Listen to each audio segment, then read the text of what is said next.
Hi, Cynthia Robertson here.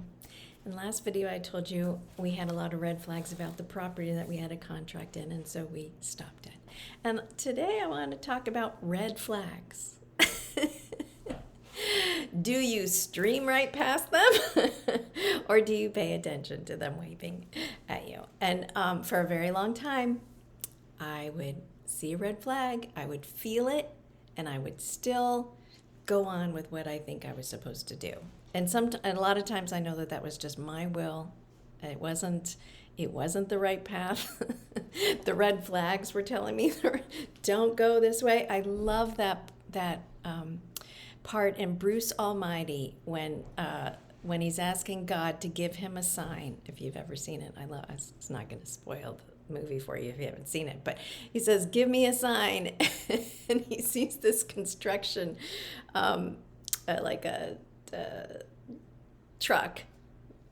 I was going to say dump truck, but it's not a dump truck. But it has all these signs in it, like go the other way, merge, yield, stop.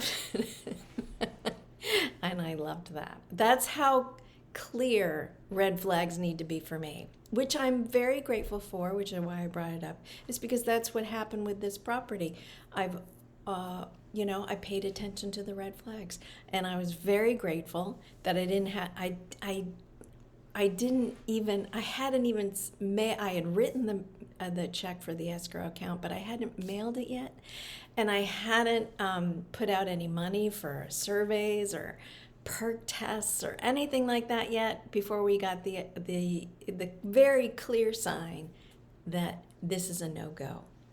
So I'm very grateful for that. I'm growing and I'm learning to pay attention to those red flags. It also helps when somebody else says, there's a lot of red flags here, because that's what I was feeling in the beginning, and I have felt that way about the other property that we also did not get. But I kept going forward thinking, well, if it's completely not for us, it will end. And it does.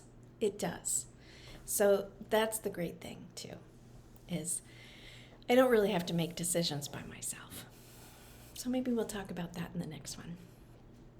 Thank you for today. Thanks for being here. And I will see you next time. Subscribe to my channel, and I will look forward to being with you again. Bye-bye.